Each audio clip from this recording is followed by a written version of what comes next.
આ સમય અને સંગતને માટે ફરી એકવાર ઈશ્વર પિતાનો આભાર માનીએ છીએ અને પ્રભુની સ્તુતિ કરીએ છીએ.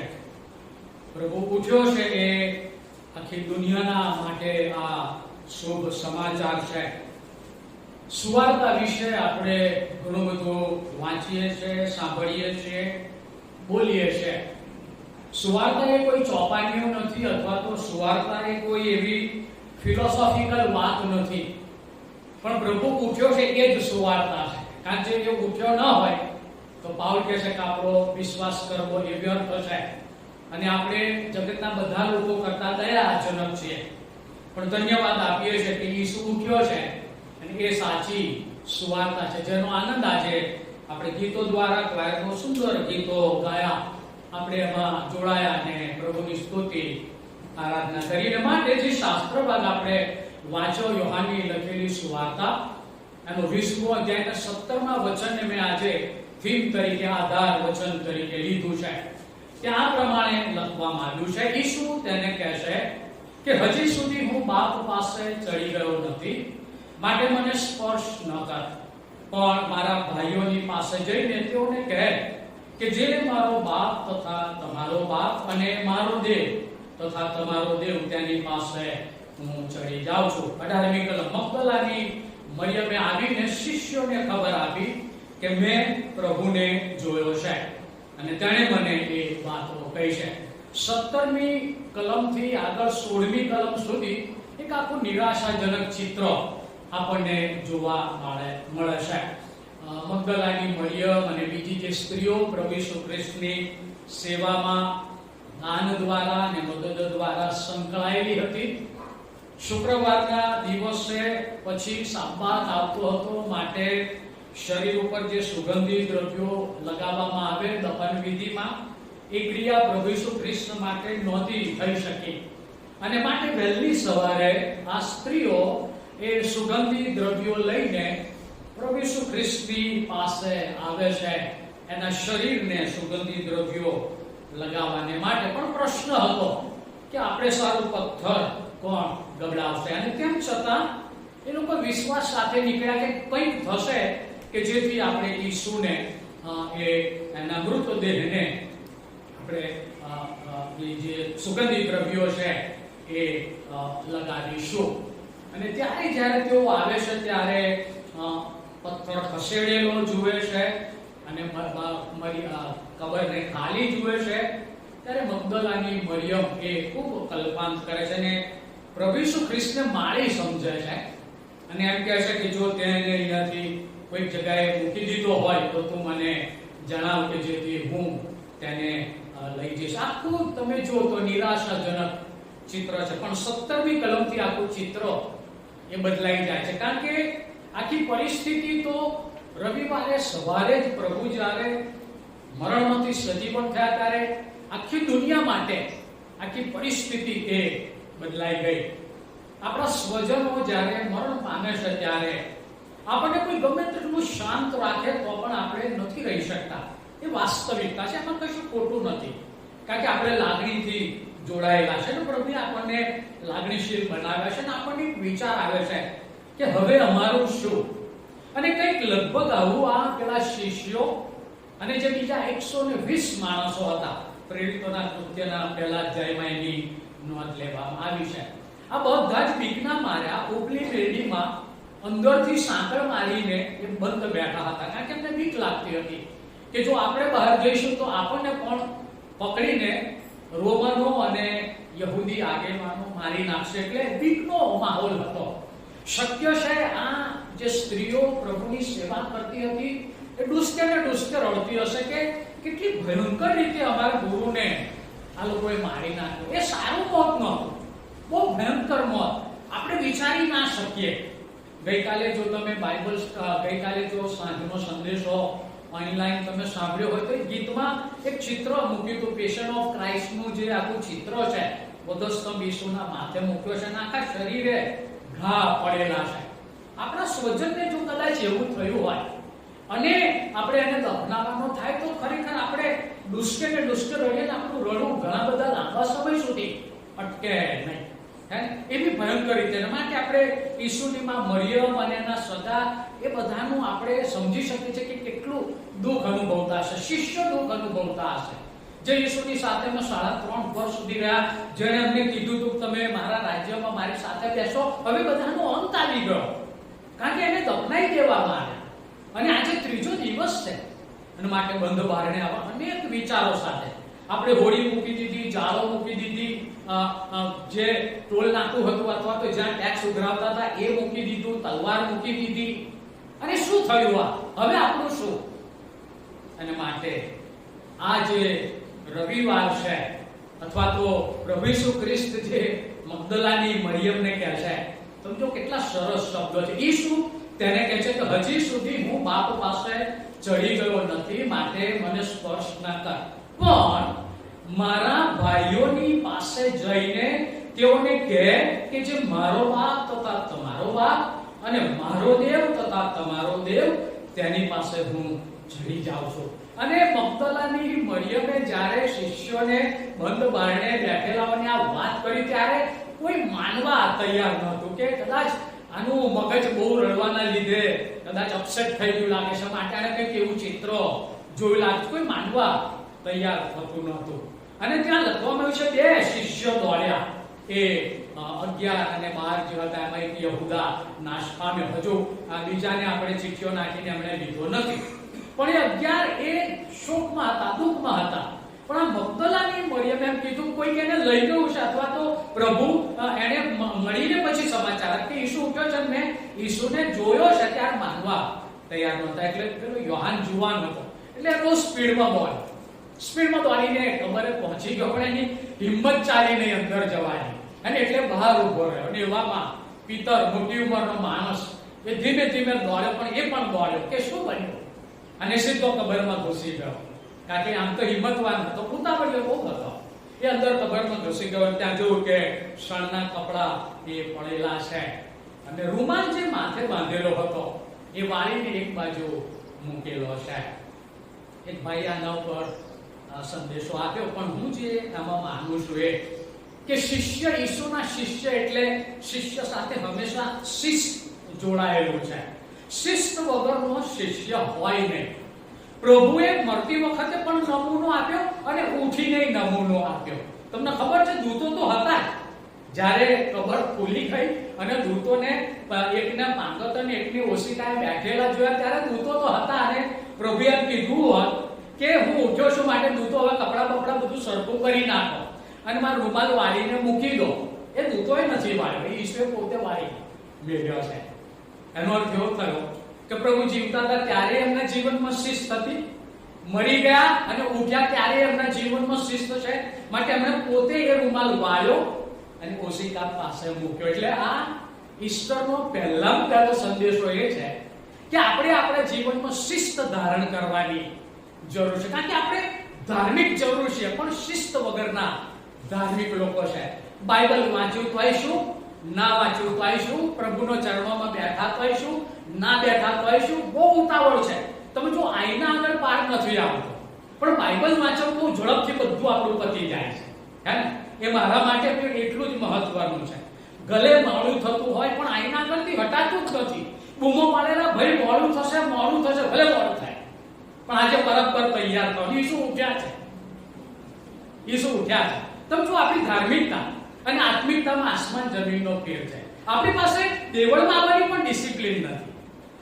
ઘંટ વાગ્યા પછી કદાચ ને કેટલાક તો છેલ્લો આશીર્વાદ લેવા આવે. આજ મારા ના કહેવું જોઈએ પણ મારે કહેવું પડે, કારણ કે શિસ્ત નથી. શિસ્ત એ શિષ્યની નિશાની છે. શિસ્ત વગરનો શિષ્ય હોય નહીં. માટે ઈસુએ એ પિતર અને યોહાના એટલે એમને ખબર પડે કે આ વાળીને રૂમાલ કોણે મૂક્યો છે. એમને ખબર પડી કે ઈસુએ આ વાળીને મૂક્યો. વાલા મિત્રો, જો આપણે પ્રભુ ઈસુ ખ્રિસ્તના ખરેખર શિષ્ય બનવા છે તો પ્રાર્થના માટે શિસ્ત કેળવવાની જરૂર છે. પ્રભુના ચરણોમાં શાંતપણે સવારે બેસીને એનું મુખ શોધવાની જરૂર છે. ધારો કે 7 વાગે નોકરી હોય, 5 વાગે ઉઠી જાઓ. એના કરતા વહેલા સુઈ જાઓ 11 વાગ્યાના બદલે, તો 5 વાગે જરૂર ઉઠાશે. પહેલા ઈશ્વરનું મુખ શોધવાનું. એ વગર આપણો દિવસ કેવી રીતે જાય? એ વગર આપણું જીવન કેવી રીતે વ્યતીત થાય? ઈશ્વરનું મોં જોયા વગર. પણ આ બધી બાબતો તમે જો, નોકરી આપણા માટે વધારે પ્રાયોરિટી ધરાવે છે, આપણા કામે વધારે પ્રાયોરિટી, પણ પ્રભુના ચરણોમાં બેસવાનું આપણે ચૂકી જઈએ છીએ. એ શિસ્ત નથી. અને માટે શિષ્યના જીવનમાં શિસ્ત એ ઈશ્વરનો પહેલો સંદેશો પ્રભુએ મરણમાંથી ઉઠીને આપ્યો. બીજી જે વાત અહીં આગળ પ્રભુ ઈસુ ખ્રિસ્ત મગદલાની મરિયમને કહે છે કે પણ મારા ભાઈઓની પાસે જઈને તેઓને કહે કે હું ઉઠ્યો છું. આપણે જે પેલું ગીત ગાયું 239 સર્વત્ર જાઓ, બધાને કહો કે ઈસુ ઉઠ્યો છે. હવે પ્રશ્ન, આજે આપણે જોઈને કોને કહેવાના છે કે ઈસુ ઉઠ્યો છે? આજે આપણે કોને જોઈને કહેવાના છે કે ઈસુ ઉઠ્યો છે? ડેફિનેટ ઈશ્વર છે એટલે આપણે આનંદ કરીશું ફેમિલી સાથે, કશું જ ખોટું નથી, કારણ કે સેલિબ્રેશન છે. આ તો 2000 વર્ષ પહેલા વાત બની છે, પણ કહેવાની વાત તો ઈસુ આવે ત્યાં સુધી ચાલવાની છે. માટે જે મહાન આદેશ છે માથેની સુવાર્તાના 28મા અધ્યાયની 18 થી 20 વચનો કે જાઓ ને સર્વ દેશમાંને શિષ્ય કરો, એટલે ખાલી પેલો ગોસ્પલ કાર્યક્રમ નહીં બનાવો, સુવાર્તા પ્રચાર કાર્યક્રમ નહીં બનાવો, એ કાર્યક્રમ નથી, એ તો રોજબરોજની આપણી ક્રિયા છે.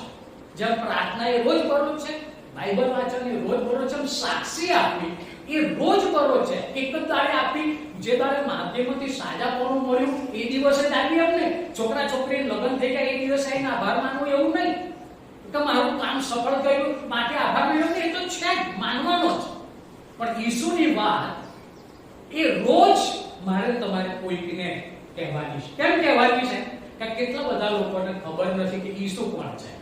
ઈસુનું મરણ જવા દો, એનો જન્મ જવા દો, ઈસુ કોણ છે એવું આ દેશમાં કેટલા બધા લોકોને ખબર નથી. હું મિશનરી સંસ્થા સાથે સંકળાયેલો હતો અને માટે મિશન ફિલ્ડમાં એક મિશનરીએ કીધું તમે ઈસુ વિશે જાણો છો?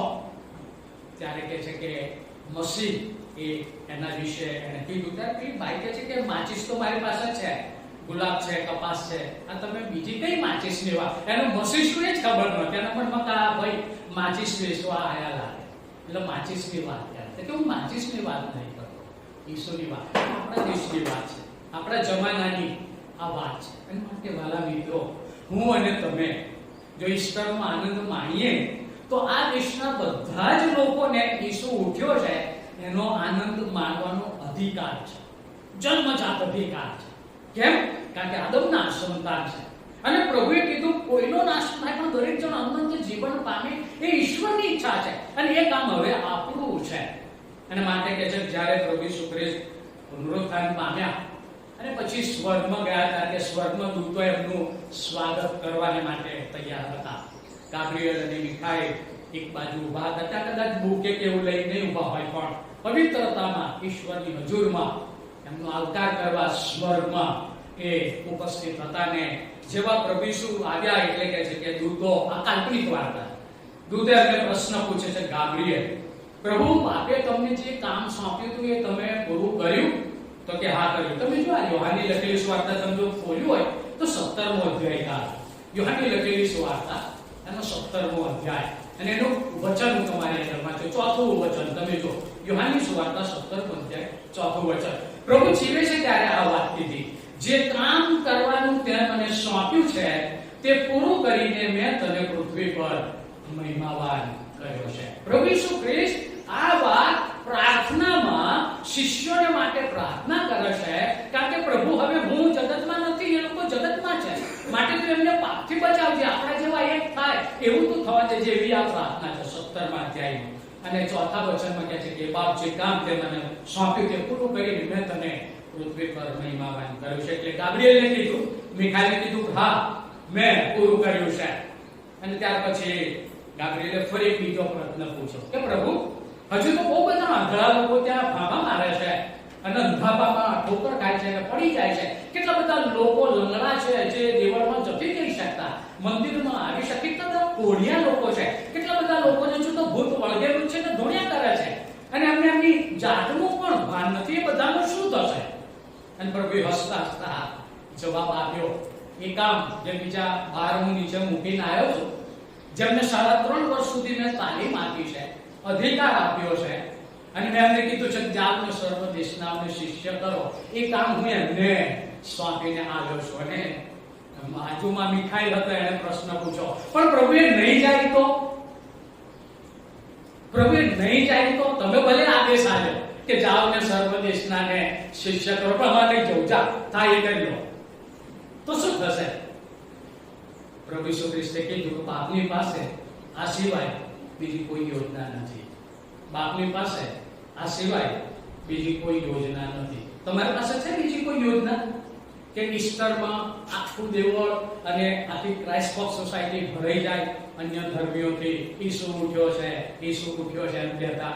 ખબર નહીં ચિત્ર ક્યારે આવશે, એ દિવસ ક્યારે આવશે કે આપણે આજુબાજુ જે લોકો સોસાયટીઓમાં રહેશે એ પણ આપણી માફક પ્રભુનું ભજન કરવા માટે પ્રભુ ઈસુ ખ્રિસ્તે આ મગદલાની મરિયમને એમ કીધું, પહેલું તો જેમ કે મારા ભાઈઓને કે હું ઉઠ્યો છું, કારણ કે એ લોકો તો બંધ બારણે બેઠા.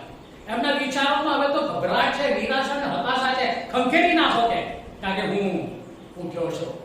ગત આખું વર્ષ ગયા માર્ચથી આ માર્ચ કોરોના મહામારીમાં આપણે પસાર કર્યું. હતાશા અને નિરાશા. આપણામાંથી કેટલા બધા ભાઈ બહેનોની નોકરીઓ જતી રહી, કેટલાકને પગાર મળ્યા નહીં, પગારમાં કાપ આવી ગયો અને ઘણું બધું થયું. આપણે બધા જાણીએ છીએ આખું વર્ષ. મારા મિત્રો, આ બધું હોય પણ ઈસુ ઉઠ્યો છે. અને ઈસુ ઉઠ્યો છે માટે આપણને ભૂખે નહીં મરવા. ઈસુ ઉઠ્યો છે માટે જો એની મરજી નહીં હોય તો આપણે નહીં મરીએ, 10મા માળેથી પડીશું તો પણ. જો એની મરજી હશે તો ઘરમાં બેઠા હોઈશું તોય આપણી આંખો બંધ થઈ જશે. આપણા હાથમાં નથી, ડોક્ટરોના હાથમાં નથી એક દિવસ વધારી આવવાનો, 1 કલાક વધારી આવવાનો. ભલે આપણે ગમે તેટલી દવાઓ લઈએ, ઈશ્વરના હાથમાં છે આપણને જીવાડવાના. માટે કેટલી બધી પ્રાર્થના કીધું, પરમાત્માએ તમે અમને જીવતા રાખ્યા માટે મેં તમારો આભાર માન્યો. ભલા મિત્રો, ગઈ વખતે પણ મેં કીધું હતું, ખ્રિસ્તીઓ કયા દિવસે ભીખ માંગવા નીકળ્યા? કેટલા બધા લોકો આ દેશમાં અલગ અલગ એમના જે ધર્મદેવો છે એના નામે ભીખ માંગે છે. કોઈ ખ્રિસ્તી માણસને ઈસુના નામમાં ભીખ માંગતો જોયો? થાળી લઈને કે ઈસુનો ફોટો રાખ્યો હોય, અગરબત્તી કરી હોય ને 2-4 ફૂલ? કેમ? આ ઝોપડા છે, એની પરિસ્થિતિ સારી નથી, પણ ઝોપડું ધોળેલું છે અને પેટી પર સરસ કપડું ગોઠવેલું છે અને ફ્લાવર પોટ સરસ નાની મોટી છે. એ ઘરને બીજા કોઈ ધનપતિનું ઘર આજે તમે જોયા હોય જેની પાસે શિસ્ત નથી, એના ઘરમાં બધું આડું અવળું પડ્યું છે. ઈસુ ઉઠ્યો છે, ઈસુ જીવે છે. માટે આપણે ગરીબ હોઈએ તો પણ આપણે ગરીબ નથી, કારણ કે આત્મામાં આપણે ધનવાન છીએ. આપણે છાતી ઠોકી કહી શકીએ છીએ કે પ્રભુ અમને પૂરું પાડશે. જો એલિયાને પૂરું પાડ્યું સારફાતની વિધવા દ્વારા, તો મને પૂરું પાડશે નહીં તો ગીત શાસ્ત્ર 23 ખોટો સાબિત થાય. જો હું સવારે એમ કહું, લોટના ડબ્બામાં લોટ ખાલી હોય ને એમ કહું કે યહોવા મારો પાલક છે તેથી મને કશી ખોટ પડશે નહીં, તે લીલા પીળમાં મને સુવાડે છે અને શાંત પાણીની પાસે દોરી જાય છે, એ ખોટું સાબિત થાય. ખાવાની તમ થતા આપણા માટે પ્રભુ ભોજન મોકલી શકે છે, કારણ કે ઉઠ્યો છે, એ જીવતો છે. જોલ મોલોએ એનો અનુભવ કર્યો, એલિયાએ એનો અનુભવ કર્યો, એલીશાએ એનો અનુભવ કર્યો અને માટે દાઉદે કર્યો. માટે દાઉદે ગીત શાસ્ત્ર 23 લખ્યું, યહોવા મારો પાલક છે તેથી મને કશી ખોટ પડશે નહીં. તંદુરસ્તીની નહીં પડે, ખોરાકની નહીં પડે, કપડાની નહીં પડે, કશાય નહીં. એ વિશ્વાસમાં ઈસ્ટરમાં આપણે આગળ વધવાનું છે. અને માટે જૂના કરારનો એક બનાવ હું તમારી આગળ રજૂ કરવા માંગુ છું, જેમાંથી આપણે આજનો સંદેશો જઈને બીજાને કહો કે ઈસુ ઉઠ્યો છે એ વિશે આપણે જોવા માંગીએ છીએ. બીજો રાજા એનો 7મો અધ્યાય, એમાંથી આપણે કેટલીક બાબતો જોવાના છે. મારી સાથે તમે બીજો રાજા એનો 7મો અધ્યાય તમારી આગળ ખુલ્લો રાખો. મારા બાઇબલમાં જૂના કરારના વિભાગમાં 343 નંબરના પૃષ્ઠો પર એ શાસ્ત્ર વાંચન છે. હવે સમરૂનની વાત ત્યાં લખવામાં આવી છે. સમરૂન શહેર પણ હતું અને સમરૂન પ્રાંત ગણવામાં આવતો હતો. પ્રભુ ઈસુ ખ્રિસ્ત જ્યારે સમરૂનની બાઈ પાસે કુવા પર બેસે છે ત્યારે સમરૂન પ્રાંત હતો અને યાકૂબનો કુવો સમરૂન પ્રાંતમાં આવેલો હતો.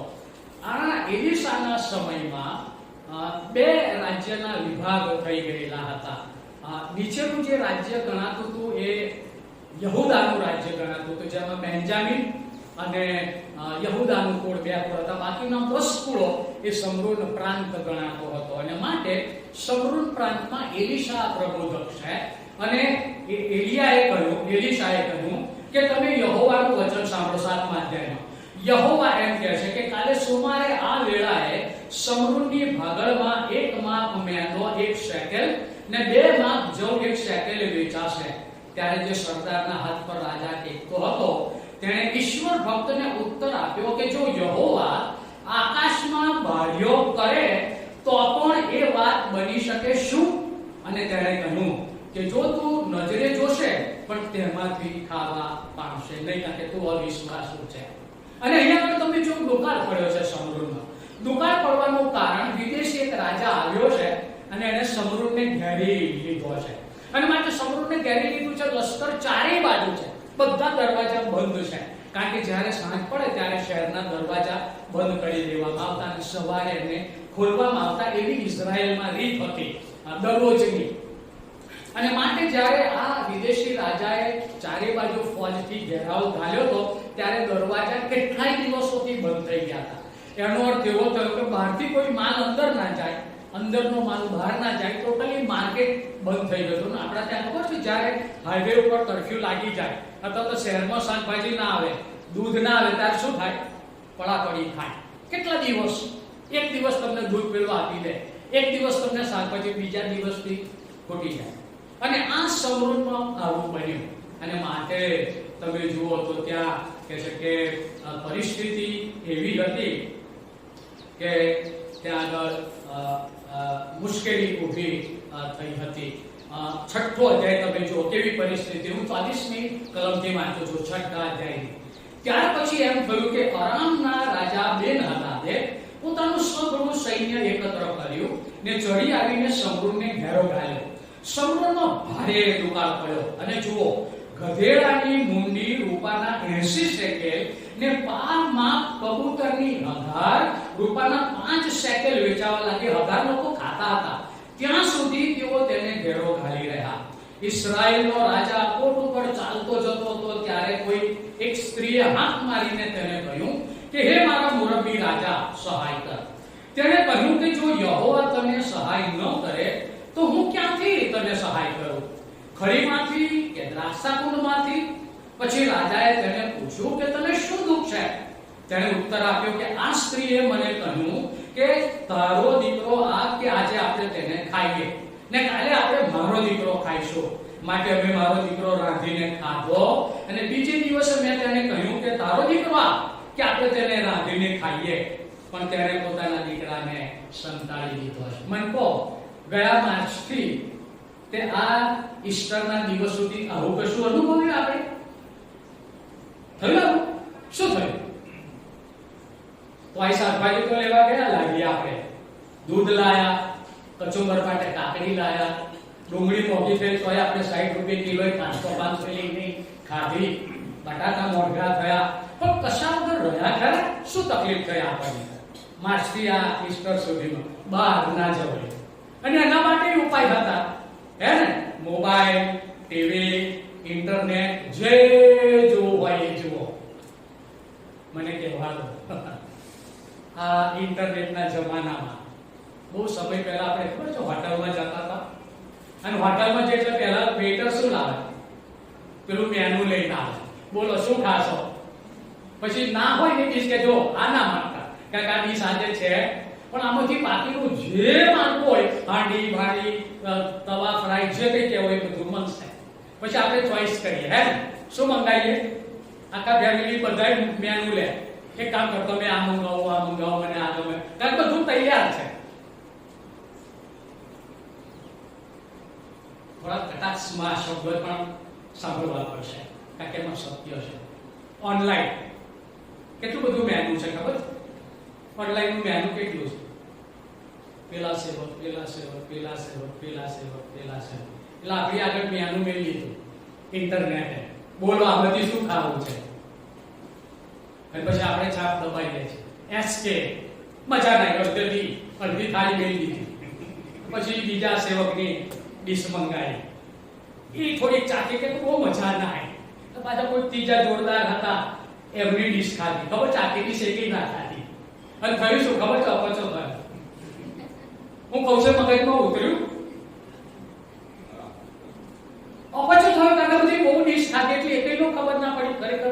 શું હતું? આવી પરિસ્થિતિમાં આપણે જીવી રહ્યા છીએ.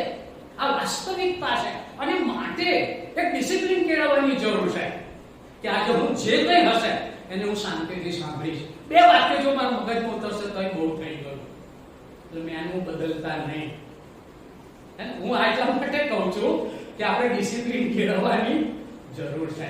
આ તમે જુઓ, જેવી ભયંકર પરિસ્થિતિ થઈ કે એક બાઈએ તો ઓલરેડી છોકરા રાંધીને ખાધો. મને કહો, કઈ બાઈએ કાપ્યો હશે છોકરો? એની માએ કે પેલી બાજુવાળી હતી એને? પોતાનો છોકરો પોતે કાપે ખરા? તમને લાગે છે? તો કોણ કાપ્યો હશે? જ્યારે કીધું હશે કે કાલે મારો કહેશું એને કાપ્યો હશે છરી મેળીએ. કારણ માનું તો દિલ ચાલે છરી મેળવાનું, પણ લખ્યું છે અમે રાંધીને ખાધો. હવે આજે એનો વારો એટલે કે ના પાડે છે. જો આ દશા, આ પરિસ્થિતિ આવી તો હજુ નથી આવી, આવવાની છે. લખ્યું છે બાઇબલમાં આવવાની છે પરિસ્થિતિ, હજુ નથી આવી. આપણે પ્રભુ પરના પ્રેમમાં વૃદ્ધિ પામવાની. હવે 7મા અધ્યાયમાં તો જુઓ આ પરિસ્થિતિ પર કોળિયા લોકો પણ છે, પણ એ તો ગામની બહાર છે. 3જી કલમ, 7મો અધ્યાય. હવે દરવાજાના નાકા આગળ 4 કોળિયા બેઠેલા હતા. તેઓએ એકબીજાને કહ્યું કે શા માટે આપણે બેસી રહીને મરી જઈએ? જો આપણે કહીએ કે ચાલો નગરમાં જઈએ તો નગરમાં દુકાળ છે ને ત્યાં આપણે મરી જઈએ, અને જો છાનામાં નહીં બેસી રહીએ તો પણ મરી જઈએ. માટે હવે ચાલો રિસ્ક લઈએ, આપણે અરામીઓની છાવણીમાં જઈને પડીએ. જો તેઓ આપણને જીવતા રહેવા દેશે તો આપણે જીવતા રહીશું, અને જો તેઓ આપણને મારી નાખશે તો પછી મરવાનું તો છે જ. તેઓ સંધ્યાકાળે અરામીઓની છાવણીમાં જવા સારું થયા, અને તેઓ અરામીઓની છાવણીની સરહદ પર પહોંચ્યા ત્યારે જુઓ ત્યાં કોઈ પણ માણસ નહોતો. હવે તમે જો આ 4 કોળિયાની પરિસ્થિતિ, ઘેરથી તો કાઢી મેલેલા હતા કારણ કે કોળ થયેલો હતો. ખબર છે ક્વોરન્ટાઇનમાં શું થાય છે? આપણે કાઢી મેલતા નથી, પણ રૂમ તો ઉપર અલગ, કઈ નીચે નહીં આવવાનું. તમારે ખાવાનું પગથિયાએ મૂકીશું, આઈ તમારે લઈ જવાનું, ખાઈ પઈ થાળો વાટકી મેલી જવાનું, એટલે અમે ધોઈ કાઢીશું. અને તે પાછું અમે સેનિટાઈઝર કરીશું ને પાછું અમને થશે. એ પતિ હોય કે પત્ની હોય કે સગા બાળક હોય કે મા બાપ આ કરવું જ પડે. અને શીખાડ્યું ને કોરોનાએ આપણને ક્વોરન્ટાઇન થવાનું. આ કોરિયા ક્વોરન્ટાઇન હતા. કોઈ તો બહુ લાંબા વર્ષોથી, કારણ કે એમને તો ગામમાં કોઈ ઘૂસવા ના દે, એટલે એમની જે છાવણી હતી કોળિયાવાળી, ગામની બહાર હોય રક્તપિત્યાઓની છાવણી. બરોડામાં છે એવી રક્તપિત્યાની છાવણી, શહેરની બહાર ત્યાં એ હતા. એટલે એમણે વિચારતા કે હવે આપણે શું કરવાનું? ગામમાં તો આપણાથી જવાશે નહીં, ગામમાં જો કોઈ પથરે મારશે આપણને કે કેમ આવ્યા કોળિયા કોળિયા એવું બોલવું પડતું હતું. ત્યારે ગામમાં જવાય, અને મોડે બધું બાંધવું પડે તો દરવાજા બંધ થઈ જાય જ્યારે કોળિયા આવે ત્યારે. આ કોળિયા વિચાર કરે કે હવે આપણું શું? એટલે એમણે વિચાર કર્યો મરવાનું તો છે જ, હે ને? એટલે એના એક કામ કરો, આપણે ક્યાં જઈએ? દુશ્મનની છાવણીમાં જઈએ. ત્યાં ખાવાનું તો હશે દુશ્મન પાસે, જો જીવતા રાખશે તો ખાઈશું, ને તો મરી જઈશું. એટલે મરવા સાથે એમણે રિસ્ક લીધું. ગમે તે થાય, મરવાનું તો છે, પણ ચલો. અને જેવા છાવણીમાં ત્યાં ચિત્ર જુદું જોઈજો. 5મી કલમ, તેઓ સંધ્યાકાળે અરામીઓની છાવણીમાં જવા સારું ઉઠ્યા, અને તેઓ અરામીઓની છાવણીની સરહદ પર પહોંચ્યા ત્યારે જુઓ ત્યાં કોઈ પણ માણસ નહોતો, કેમ કે પ્રભુએ અરામીઓના સૈન્યના રથનો અવાજ તથા ઘોડાનો અવાજ, એટલા મોટા સૈન્યના અવાજ સંભળાયો હતો. તેથી તેઓ એકબીજાને કહ્યું કે જુઓ, ઇસ્રાયેલના રાજાએ હિત્તીઓના રાજાઓને તથા મિસ્રીઓના રાજાઓને નાણાં આપીને આપણી વિરુદ્ધ ચઢાઈ કરવા સારું મોકલ્યા છે. માટે સંધ્યાકાળ થતા ઉઠીને તેઓ નાસી ગયા હતા, અને તેઓના તંબુઓને, તેઓના ઘોડાઓને તથા તેઓના ગધેડાને, એટલે છાવણી જેમ હતી તેમને તેમ મૂકીને તેઓ જીવ લઈને નાઠા. પેલા કોળિયા છાવણીની સરહદ પર આવ્યા ત્યારે એક તંબુમાં બેસીને તેઓએ ખાધું પીધું, ને ત્યાંથી રૂપું તથા સોનું તથા વસ્ત્રો લઈ જઈને સંતાડ્યા. પાછા આવીને તેઓ બીજા તંબુમાં બેઠા, ને ત્યાંથી પણ લઈ લીધું ને જઈને તે સંતાડ્યું. આ કેવું ચિત્ર છે? દુશ્મનો નાસી ગયા છે, અને એમનું જે હતું એવું ને એવું બધું પડતું મૂકી જીવ લઈને નાખા છે, મુઠ્ઠીઓ વાળીને નાખા. આ કામ કોણે કર્યું? યહોવાએ. આ કામ યહોવાએ. ઈસુ ઉઠ્યો છે, ઈસુ ઉઠ્યો છે. અને માટે પેલા કોળિયા તો જાણે ઈસ્ટર જ આવી ગઈ. ખરેખર એમના માટે ઈસ્ટર આવી ગઈ. હે ને? થોડા સમય પહેલા એક મારો ખ્રિસ્તી મિત્ર છે, પેલું બર્ડ ફ્લુ આવ્યું ને, એટલે મણક્યા પ્રભુએ સેલ ખોલ્યો. મેં કેમ લે સેલ ખોલ્યો? તાકે મરઘીનો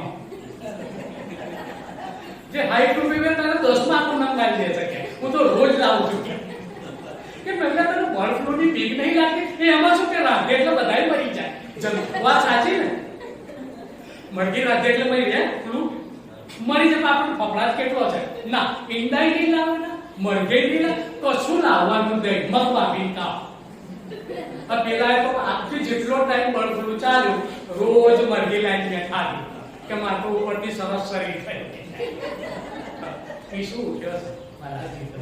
પણ આપણને તો દુનિયાની બીક એટલા બધા ગભરાઈ નાખે છે ને કે આપણે તો શ્વાસે લેવાનું ભૂલી જઈએ. આ કોડિયાએ આનંદ કર્યો, સેલિબ્રેશન. બહુ દાડાથી ભૂખ્યા હતા અને એક તંબુમાં બેઠા, જાત જાતની વાનગીઓ બરાબરનું કદાચ ને બહાર નીકળે ને ઓળખાણમાં એટલું ખાધું હશે. હવે ખાધા પછી પાછું એમને આ સોનું, આ રૂપું, આ જામા બધું એમાં એટલે બાથો જ ભરી હશે. કારણ કે છાવણી 3-4 જણા હતા, મનમાં કેટલું લૂંટવા હે પાછળ બાથમાં ભરાઈને એટલા કપડા લીધા હશે. તો હવે અંદર ગામમાં તો જવાય નહીં, તો ક્યાં લઈ ગયા? એ જે એમની છાવણી હતી ને એમાં લઈ ગયા. પણ જો બીજું એક ચિત્ર છે ને બહુ સરસ છે, ત્યાં તમે જો પછી એ 7મા અધ્યાયમાં 9મી કલમથી બીજું ચિત્ર ત્યાં લખ્યું. પછી તેઓએ એકબીજાને કહ્યું કે આ આપણે ઠીક કરતા નથી. આ દિવસ તો વધામણીનો દિવસ છે ને આપણે તો ચૂપ રહ્યા છે. જો સવારના અજવાળા સુધી આપણે થોભીશું તો આપણા પર શિક્ષા આવી પડશે. માટે હવે ચાલો આપણે જઈને રાજાના ઘરનાને ખબર આપીએ. ખબર છે કેમ આવું બન્યું? એમણે ખાધું, ઓળકાર આયા, જોઈ ઓળકાર આયા વિચારે છે અને પેલા કપડાના પાછકાને એ છે આપણે ઠીક કરતા નથી. કેમ ઠીક કરતા નથી? મારી પત્ની અંદર ગામમાં છે, મારા બાળકો અંદર ગામમાં છે, હું છાવણીમાં છું, મારા સગા બધા ત્યાં છે અને એ તો ભૂખ્યા બેઠા છે. એ લોકો મરી જશે. આ પેલી 10 સ્ત્રીઓ કદાચ રાંધીને છોકરા ખાતા હતા, આપણા બાળકોની એ જ હાલત થશે. આપણે આ ઠીક કરતા નથી. ચાલો આ સમાચાર આપણે એમને જઈને કહીએ કે અરામીઓની છાવણી ખાલી છે, ચાલો લૂંટવું હોય તો બહાર નીકળો, દરવાજા ખોલી નાખો. કારણ કે હવે દુશ્મન જતો રહ્યો છે. યહોવાએ પરાક્રમી કામ કર્યું છે, એની સાક્ષી અમે તમને આપીએ છે કે છાવણીમાં કોઈ નથી.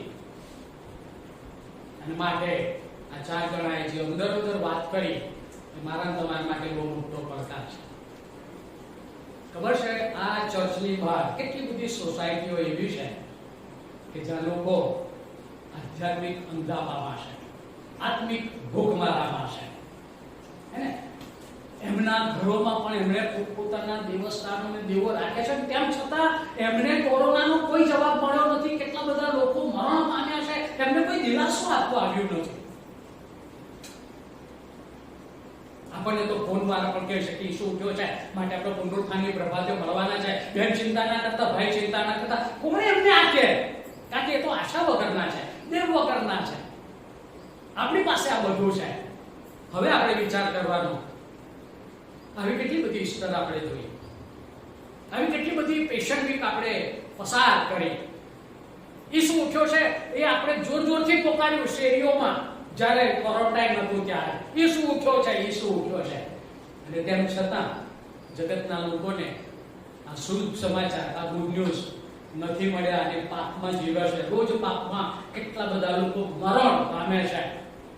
સ્વર્ગમાં કેવી રીતે હશે? કારણ કે એમને સુવાર્તા મળી નથી. અને માટે પ્રેરિત પાઉલ આ જવાબદારી સાથે કોરિન્થની મંડળીને જ્યારે પત્ર લખે છે ત્યારે એ આ પ્રમાણે જણાવે છે. 1 કોરિન્થી 9મો અધ્યાય એની કેટલીક કરમો હું તમારી આગળ વાંચું છું. 14મી કલમથી વાંચું છું. 9મા અધ્યાયની 14મી કલમ. જેઓ સુવાર્તા પ્રગટ કરે છે તેઓ સુવાર્તાથી પોતાની આજીવિકા ચલાવે તેમ પ્રભુએ ઠરાવ્યું. પણ એવો કયો વહીવટ મેં રાખ્યો નથી અને મારા સંબંધમાં એવું થવું જોઈએ એ માટે મેં એ વાતો લખી નથી. કેમ કે મારું અભિમાન રાખવાનું કારણ કોઈ મિથ્યા કરે એ કરતા મરવું મારા માટે બહેતર છે. હવે મહત્વની વાત, જો હું સુવાર્તા પ્રગટ કરું તો તેમાં મારે અભિમાન રાખવાનું કોઈ કારણ નથી. કેમ કે એમ કરવું એ મારી ફરજ છે. હવે મહત્વનું, અને જો હું સુવાર્તા પ્રગટ ન કરું તો મને અફસોસ છે. કેમ મને અફસોસ છે? કારણ કે જો બધા બહુ લોકો તારણ વગર મરી ગયા છે. અને માટે પાઉલ કહે છે કે મને અફસોસ થાય. અને આજે સવારે આ ચેલેન્જ હું તમને આપું છું.